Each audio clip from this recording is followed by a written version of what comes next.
Les titres, l'Olympique de Marseille de nouveau dans l'œil du cyclone. Graves incidents hier soir au stade Vélodrome. Bernard Tapie annonce qu'il reste au club malgré tout. Confusion et intox à Moscou. Les députés toujours enfermés dans le Parlement. Boris Yeltsin tente de les discréditer.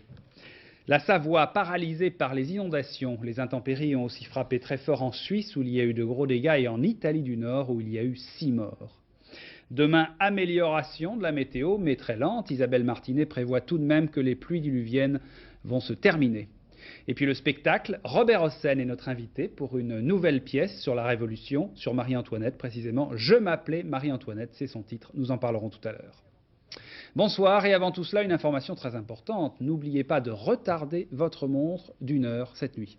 Nous repassons en effet à l'heure d'hiver, c'est un petit peu triste, c'est la véritable arrivée de l'automne.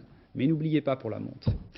Les incidents à l'OM donc tout d'abord. Cela s'est passé hier soir au stade Vélodrome au cours du match Marseille-Metz. C'est Metz qui a gagné 3-0. Le public furieux a contesté l'arbitrage et envahi le terrain. Après la rencontre, il y a même eu des affrontements et quelques blessés. Laurent-Frédéric Bollet. Pluie et fumigène avant ce Marseille-Metz, symbole d'un chaud et froid qui allait souffler sur le stade Vélodrome.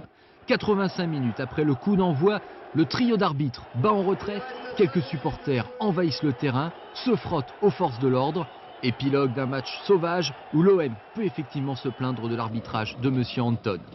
But apparemment valable, refusé. Main dans la surface, non sifflé, et enfin contact plutôt rude, non sanctionné. Mais Marseille qui connaît 2 expulsions, Boly et Barthez, peu avant la mi-temps. Pour Barthez, cela semble justifié. Pour Boly et l'arbitre, c'est plus flou.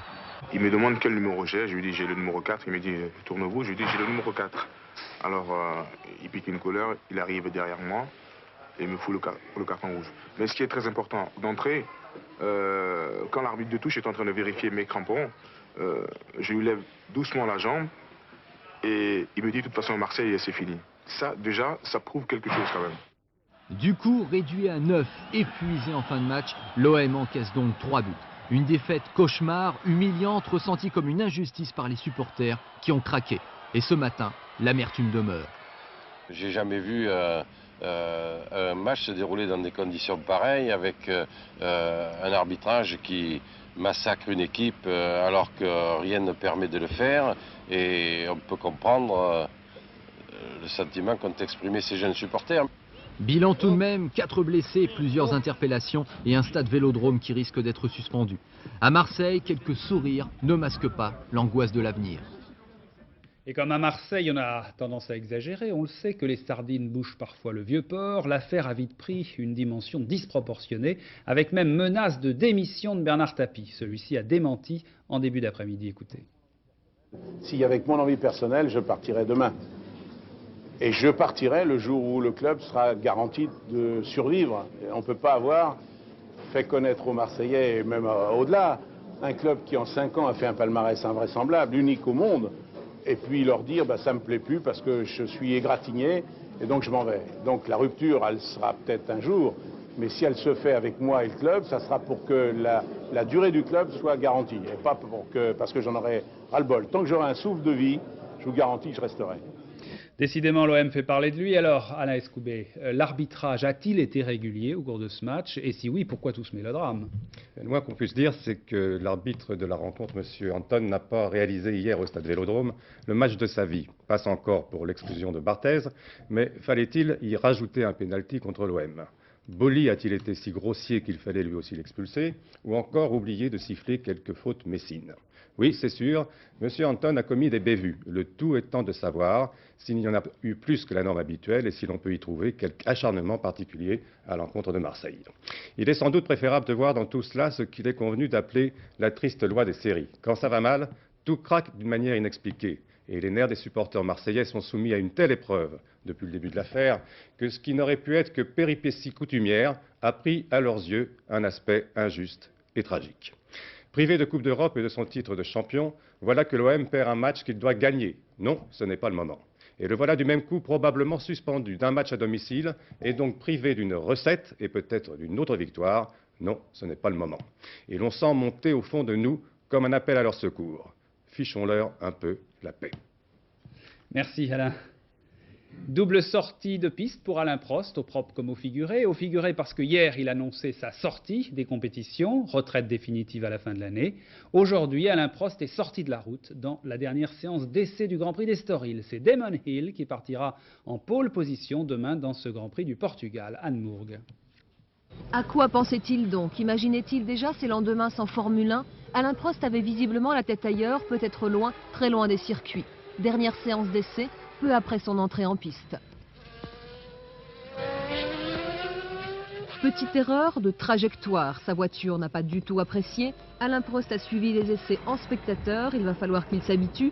C'était presque sa dernière séance après hier ce coup de théâtre, l'annonce de sa retraite. Je ne courrai plus en Formule 1 après le Grand Prix d'Adélaïde 93. Bien entendu, plus du tout. C'est-à-dire que j'arrête définitivement à la fin de la saison. Son coéquipier Damon Hill a décroché la pole position, Prost quand même la deuxième place. Il pourrait être champion du monde dès demain soir, sauf erreur de trajectoire. Ceci en tennis encore, la finale de la Coupe Davis opposera cette année l'Allemagne à l'Australie, l'Allemagne qui a battu la Suède d'Edberg en Suède. Ici c'est le double, Spitskunen qui vient de battre le double suédois Jarid Holm pour le point qualificatif. L'Australie, elle, a éliminé l'Inde. Des images de ces deux demi-finales dans le journal des sports. Votre rendez-vous quotidien, c'est sur France 3 à 20h30. Le journal des sports est présenté chaque jour par Nelson Montfort. Le temps s'améliore, mais lentement. La nuit dernière, c'est le sud-est du pays qui a été victime des intempéries, notamment la Savoie, la vallée de la Maurienne. Un mort, un touriste suisse et des dégâts considérables. Le trafic ferroviaire va être interrompu entre la France et l'Italie pendant plusieurs jours. Patrice Romden, Yann Lénoré, reportage.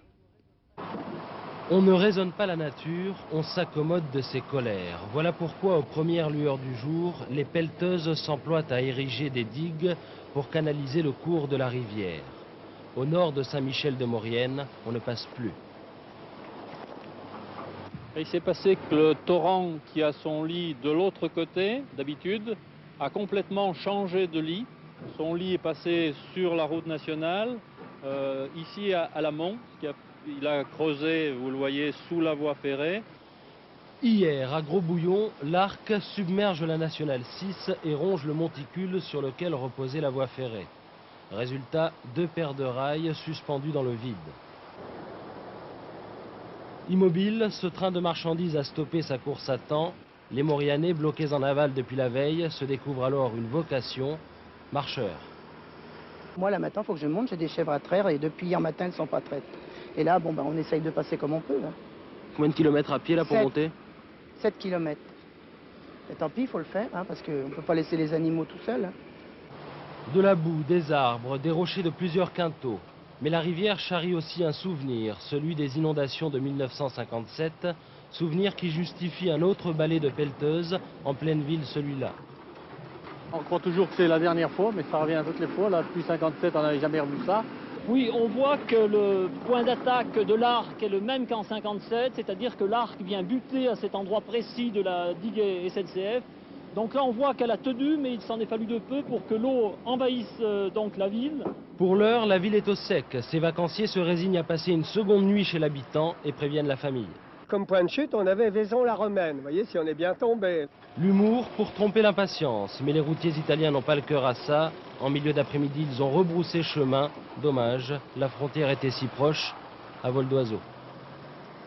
Et la France n'est pas seule à être touchée par les intempéries. Le déluge s'est aussi abattu sur le nord de l'Italie où il y a eu au moins 6 morts et sur la Suisse où les dégâts sont considérables. La Suisse, Frédéric Crotta. La Saltine, la petite rivière qui traverse Brigue, est devenue folle. La pluie qui tombait depuis jeudi dernier a multiplié par 20 le volume de ses eaux. Par chance, par miracle, on n'y signale pour l'instant aucune victime. Mais ce matin, les habitants ont eu beaucoup de mal à reconnaître leur ville. La gare n'était plus qu'un lac de boue et dans les rues, il y avait jusqu'à 2 mètres de boue et de gravats. Un spectacle de désolation. La ville est isolée. Seule la police et les secours y ont accès. La ville a été déclarée zone sinistrée, tout comme d'ailleurs plusieurs villages de la région. Émotion à Perpignan ce matin. Plus de 1000 personnes assistaient aux obsèques de la petite Karine, assassinée par un récidiviste. Et cet après-midi, une manifestation rassemblait dans la même ville les partisans de la peine de mort. Sandrine Morck, Christophe Cadeau. Ce matin, les habitants de Perpignan ont pris le deuil de Karine, leur petite fille martyre. Près d'1 millier d'entre eux sont venus à l'église Saint-Martin, apporter leur soutien à la famille, mais aussi dire silencieusement leur révolte. À l'heure des obsèques, des commerçants ont baissé leurs rideaux et des écoliers portaient un mouchoir blanc noué à leur cartable, en signe de solidarité. Émotion le matin, colère l'après-midi. La famille de Karine, suivie d'un long cortège, a manifesté jusqu'au tribunal de Perpignan pour réclamer justice. Justice à l'enfance maltraitée. Il est quand même à rappeler que 150 000 enfants en France sont maltraités et subissent ces sévices. Il y en a 3 qui meurent par jour, 150 000 par an, donc 3 par jour. Des banderoles revendiquent le rétablissement de la peine de mort. Le parrain de la fillette, lui, évoque le projet de loi soumis prochainement au Parlement pour qu'assassins et violeurs d'enfants ne puissent pas récidiver. Cette loi, je vais la changer. Cette loi pour ces enfants et ces femmes. Ça vous promet. Je suis la maman d'un petit garçon de 3 ans qui a été assassiné à Cabestany en 79. C'est un homme qui a sodomisé mon fils et qui l'a tué en l'étranglant. Je revis chaque fois qu'il se passe un drame comme ça en France ou ici, surtout à Perpignan. Je revis tous ces moments. Je ne dors pas de la semaine. Je veux que la France entière sache que ce sont des choses qu'il ne faut plus qu'ils se produisent. Il faut que ces gens restent en prison à vie. Parce que 19 ans après, c'est plus la haine. C'est le cœur qui parle. On ne veut pas voir ça, on ne veut plus le voir.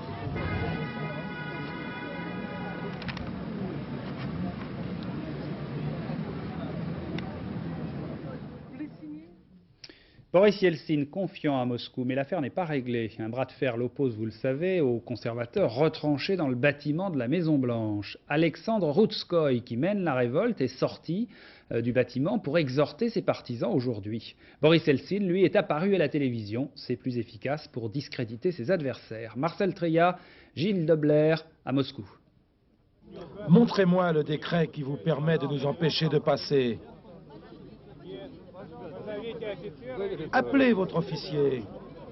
Même pour les députés du Congrès, il n'était pas facile ce matin de parvenir à la Maison-Blanche, le siège du Parlement, de plus en plus coupé du monde.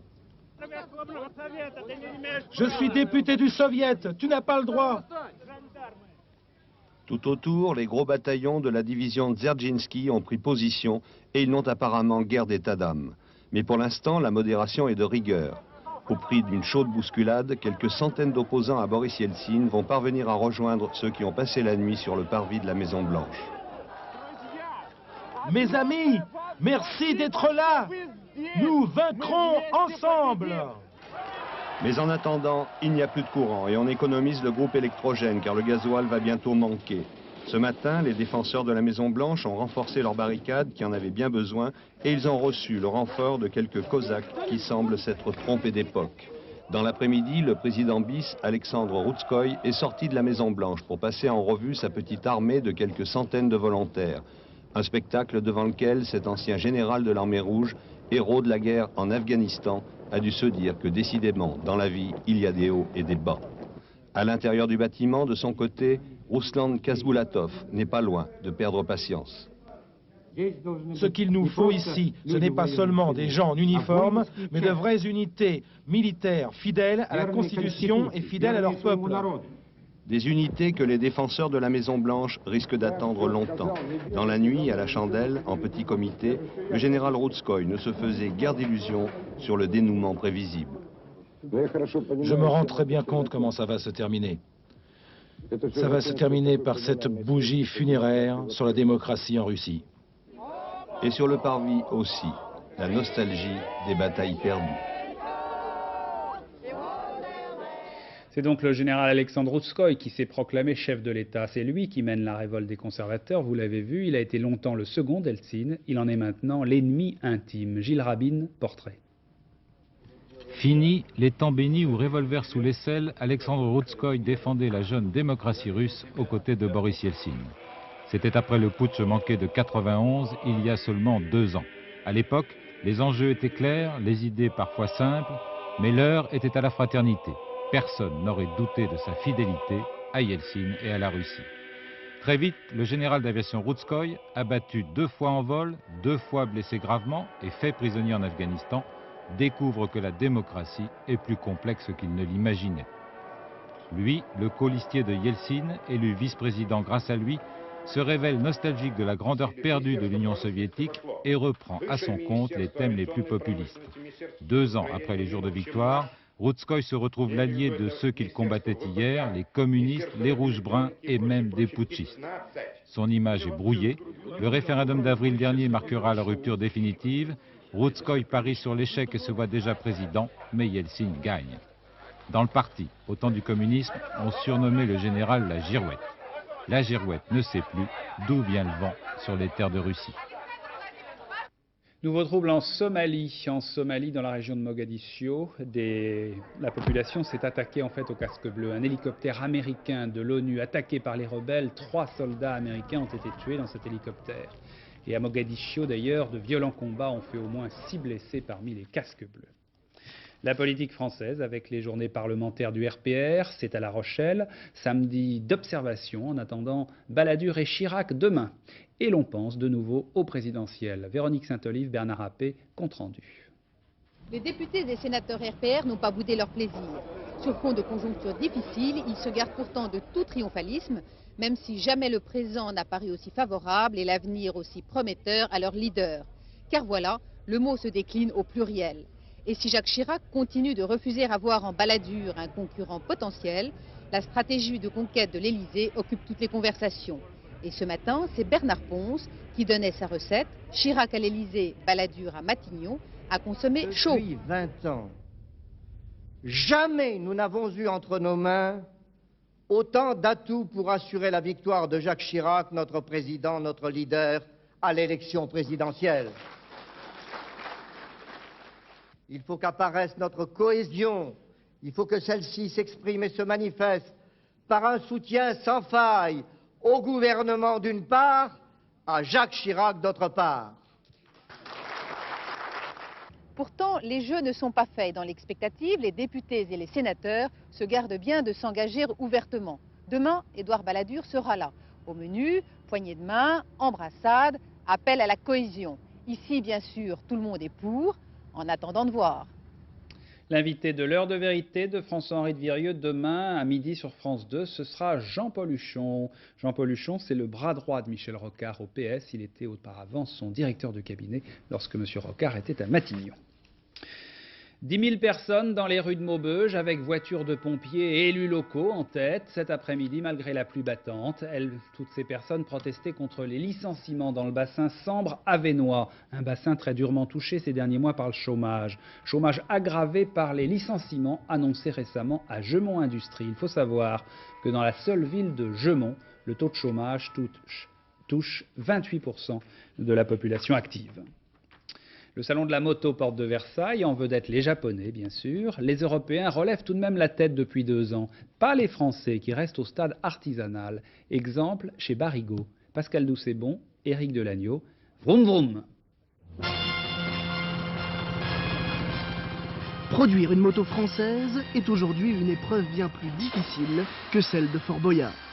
Beaucoup d'ailleurs s'y sont cassés les dents. L'Hexagone, pourtant premier marché européen, ne produit plus en grande série. Seuls des artisans parfois géniaux continuent la bagarre. En voici un qui essaye, réessaye et essaye encore. Patrick Barigo produit des motos depuis 10 ans. Ses créations furent souvent saluées par les spécialistes avant de disparaître du marché. Barigo n'atteignait pas le stade de la production en série. Il faudrait trouver chez les fabricants de pièces automobiles un petit peu de foi parce que eux ont les moyens de nous faire des pièces mécaniques. Mais il n'y a plus d'industrie et je dirais il n'y a plus de savoir-faire, quoi. Ça, c'était la dernière vraie tentative industrielle française. Cette BFG, au design, disons, épais et au moteur de GS Citroën, fut offerte avec fierté par François Mitterrand à Juan Carlos. La production s'arrêta 1 an plus tard, la BFG ne se vendait pas. Alors qu'aujourd'hui, Allemands, Anglais et Italiens refont une percée face aux Japonais, la France rate le coche pour l'instant. La marque Barigo, elle, appartient désormais à une entreprise de machine-outil pas vraiment spécialiste de moto, certes, mais férue de pragmatisme économique. Il existe vraiment une moto française tout à fait digne de ce nom. Donc ce qui lui manquait, c'était la rigueur industrielle, probablement, et c'est ce que nous apportons dans la corbeille d'Alain Marlier. La rigueur industrielle, cela veut dire par exemple des pièces provenant de 5 pays différents. La moto française est en fait européenne. Mais à la sortie, la gamme Barigo est quand même plus chère que la concurrence. 60 000 francs par exemple pour cette version supermotard. Le marché existe mais il est plutôt restreint. Pas de quoi pour l'instant faire frémir les Japonais. C'est sans doute la plus grande course à la voile au monde, la Whitbread, le tour du monde en équipage et en 6 étapes. Départ cet après-midi de Southampton. C'est le maxi français La Poste de Daniel Mallet qui a franchi le premier la ligne, vite rattrapé, il faut le dire, par l'américain Dennis Conner et le néo-zélandais Chris Dixon, qui étaient tous les deux en tête cet après-midi. 14 bateaux sont donc partis et à bord tout le Gotha de la voile. Christophe Duchiron, André Germain, présentation de cette course mythique. Dans le sillage des Jeux Olympiques, de la Coupe de l'América ou de la Niras Cup, la Whitbread est une course de valeur internationale. Il y a un signe qui ne trompe pas. Ciao, io sono Andrea di Brooksfield, eccola qua. I'm from Tokyo, Japan. My name is Kaori Matsunaga. Bonjour, je m'appelle Luc Bartissol, les copains m'appellent Lucky et je navigue sur le bateau La Poste. Autant les Français dominent le monde de la voile en solitaire, dans des courses à caractère franco-français, il faut bien l'admettre, mais pour ce qui est des courses en équipage, la concurrence internationale est plus relevée. Dans cette Whitbread, les Français de la Poste craignent les Néo-Zélandais et leurs supporters. Ils sont 3 millions d'habitants, mais 20 millions de moutons supporters de leur bateau. Et ils ont un des plus beaux, si ce n'est le plus beau bateau engagé dans la Whitbread. Ce monsieur Joufflu préfère le soleil de San Diego aux tempêtes des mers du Sud. C'est l'américain Dennis Conner, vainqueur de la Coupe de l'América. Un monsieur qui ne courra qu'une ou deux des 6 étapes. Plus discret, plus complet, le néo-zélandais Chris Dixon navigue pour les Japonais. Il y a aussi Pierre Fellman, le Suisse, mais aussi des Espagnols, des Ukrainiens et bien d'autres. Première étape, Southampton, Punta del Este en Uruguay, puis suivront l'Australie, la Nouvelle-Zélande, etc. Arrivé en juin prochain, en 20 ans d'existence, la Whitbread est devenue une régate à l'échelle du globe. Au début, c'était de l'aventure, rien que de l'aventure. Puis il y a eu une notion de régate qui est venue un peu se mettre là-dedans. Et je crois que la régate est en train de prendre le dessus sur le reste. Mais je crois qu'il faut rester conscient que l'aventure peut surgir à tout moment. Tous les 4 ans, il y a la Coupe du Monde de football, et bien tous les 4 ans, avec la Whitbread pendant 9 mois, c'est la Coupe du Monde de la course au large.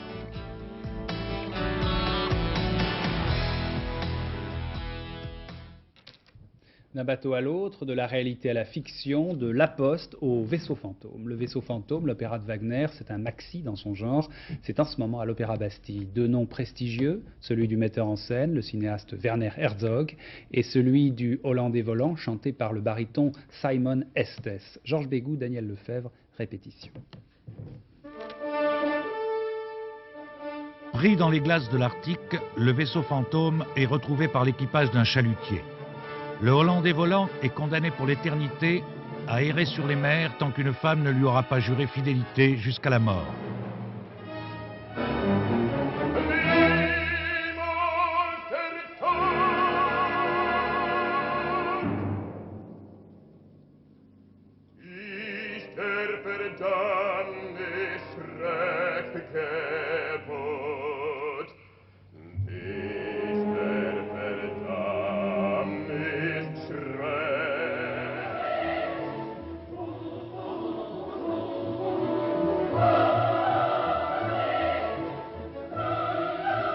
C'est dans l'usine de textile du Petit Port que le Hollandais trouvera celle qui va lui jurer fidélité. Et, moyennant quelques trésors, il aura la bénédiction paternelle.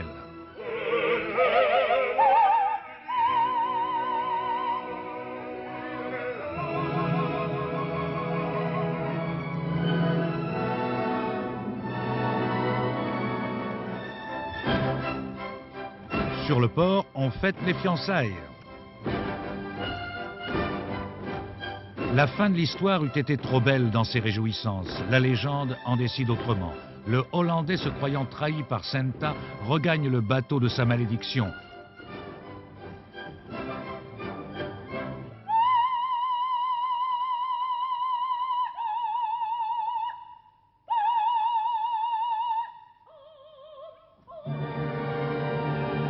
Senta crie de désespoir, on ne saura jamais si elle se noie en regagnant le Hollandais ou s'ils s'engloutissent ensemble.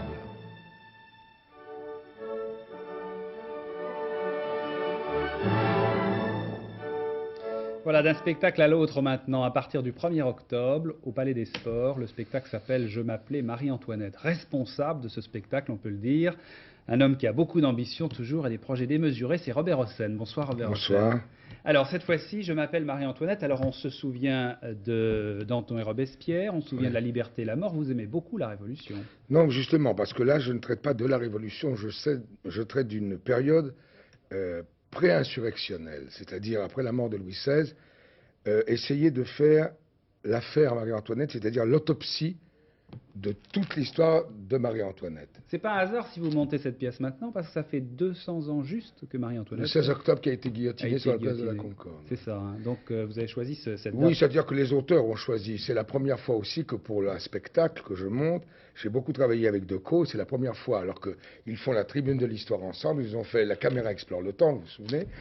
Decaux-Castelot. Et ça n'a pas été si simple que ça, puisque chacun a une opinion. Vous savez, il dit toujours, Alain d'ailleurs il en parle lui-même, de Marie-Antoinette, ça sépare beaucoup les opinions. Et en ce qui concerne là, ils ont travaillé beaucoup ensemble, un peu séparément parce qu'ils s'affrontaient un peu trop, et puis ensuite on a fait une synthèse, et c'est une aventure très passionnante, dans la mesure où justement on revoit à travers ce qu'on dit à la conciergerie, Robespierre et tout le comité de salut public ne savaient pas s'ils allaient l'acquitter, l'exiler, la mettre en prison pour l'échanger, ou la mort, c'est-à-dire la guillotine et le procès. Avant de revenir à tout ça, je voudrais qu'on voit un extrait tout de suite pour donner une idée du spectacle. Alors c'est un moment assez dramatique, vous allez voir. C'est avant le procès. Voilà, c'est juste avant le procès, c'est la fin de l'interrogatoire, quand Marie-Antoinette signe elle-même le procès verbal de son interrogatoire. C'est quand on l'a emmené à la conciergerie dans la nuit, et au milieu de la nuit, on l'interroge avant le procès. On regarde. Oui, pardon. Levez-vous, veuve Capet.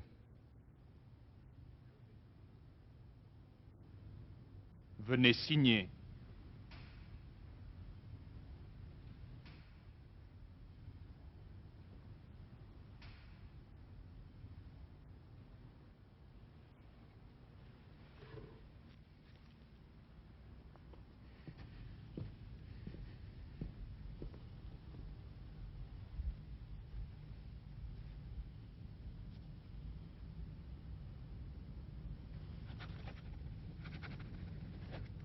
Aujourd'hui, 2 siècles après, l'opinion des Français n'est pas forgée sur Marie-Antoinette. Parlez de Marie-Antoinette à quelqu'un. Vous verrez immédiatement son visage s'illuminer. Ah, la reine. Ou bien au contraire, se renfrogner. Ah oui, Marie-Antoinette. Bon.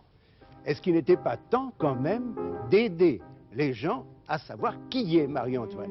Et c'est le but de ce spectacle. Nous allons reconstituer toute sa vie. Grâce aux gens qui ont accompagné cette vie, nous verrons son mari. Nous verrons l'homme qu'elle a aimé, Fersen, nous verrons Mirabeau qui a tenté de changer le sens de la Révolution avec elle, qui n'y est pas parvenu. Nous allons voir tous ces gens qui accompagneront sa vie et je crois qu'aujourd'hui, 2 siècles après, les Français pourront enfin savoir qui était Marie-Antoinette. Mon Dieu, ayez pitié de moi. Mes yeux n'ont plus de larmes pour pleurer pour vous, mes pauvres enfants.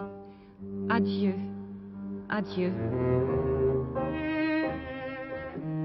Et la comédienne qui joue Marie-Antoinette, il faut la citer. C'est non, mais celle qui on la voyait tout à l'heure, c'est Caroline Sillol. Caroline Sillol, oui. Très très bonne. Non, mais ça c'est un peu une rencontre, je crois. Ça dépasse un peu le problème de la comédienne. C'est assez extra. Enfin, elle a une espèce de mimétisme, une rencontre. Moi, je la trouve absolument, moi personnellement, étonnante. Parce que alors, c'est le procès de Marie-Antoinette, mais c'est pas le procès qui a eu lieu il y a 200 ans, parce qu'en fait, il y a beaucoup d'autres choses qui se rajoutent qu'on a appris depuis. En fait. Ah oui, mais je l'aurais pas monté. Moi, je vous dis tout de suite, il y avait 2 choses pour qu'on le monte, c'est qu'on puisse, à travers le fait qu'on l'ait enfermé à la conciergerie, revoir toute sa vie pendant le procès en flashback, repartir pour voir quelle a été cette vie avec Madame Polignac, Fersen, Mirabeau, Louis XVI. Voilà. Aussi, par rapport au contexte, et de faire un parallèle que je soupçonne que les historiens ont fait, entre cette époque pré-insurrectionnelle 1793 et aujourd'hui, par rapport à l'Europe, c'est très important, par rapport à la situation aussi bien des Français, sur un plan social, économique et tout. En cela, ça devient un suspense passionnant parce que les gens sont appelés à s'exprimer. Et alors justement, c'est ce que j'allais vous dire, vous refaites le coup que vous avez déjà fait, c'est-à-dire qu'à la fin, j'exagère, c'est pas un coup. Au courrier de Lyon. Voilà, c'est ça. C'est-à-dire que vous dites aux gens, vous allez pouvoir vous-même donner votre opinion. Oui, mais au courrier de Lyon, il y avait... Toute la salle se portait plus ou moins volontaire. On ne pouvait choisir, à cause des problèmes techniques, que 80 jurés. Oui. Là, la salle fait 4000 places, il y a 4000 jurés. Toute personne qui rentre, reçoit cette plaquette. Oui. Vous voyez, la fleur de lys, c'est tout. À la fin, c'est-à-dire à l'entracte, une fois qu'ils ont toutes les données, ce qu'on savait avant et ce qu'on a appris depuis, toutes les révélations et tout, ils sont appelés à voter. Et toute la salle, à 20 minutes, elle casse cette plaque en deux, jette une des parties de la carte dans des paniers où il y a marqué acquitté, exilé, prison ou la mort. Ensuite, on dépouille immédiatement et à ce moment-là, les gens voient le verdict qu'ils ont choisi. Mais 2 secondes après, je leur annonce tout de suite que on va voir la fin qu'ils ont choisie et on verra la fin telle qu'elle s'est passée réellement. Alors simplement, juste un mot, si vous, Robert Hossein, vous aviez à voter, vous choisissez laquelle des 4 options? Eh bien, c'est la seule chose à laquelle je ne vous répondrai jamais. Merci Robert Hossein. Merci bien. En tout cas, rendez-vous le 1er octobre au Palais des Sports. C'est moi qui vous remercie. Je m'appelais Marie-Antoinette. Fin de cette édition. Ce soir, je vous rappelle, surprise, surprise, après la météo d'Isabelle Martinet. La dernière édition du journal, ce sera Catherine Sellac vers 23h45. Bonne soirée sur France 2. À demain pour les journaux de 13h et de 20h.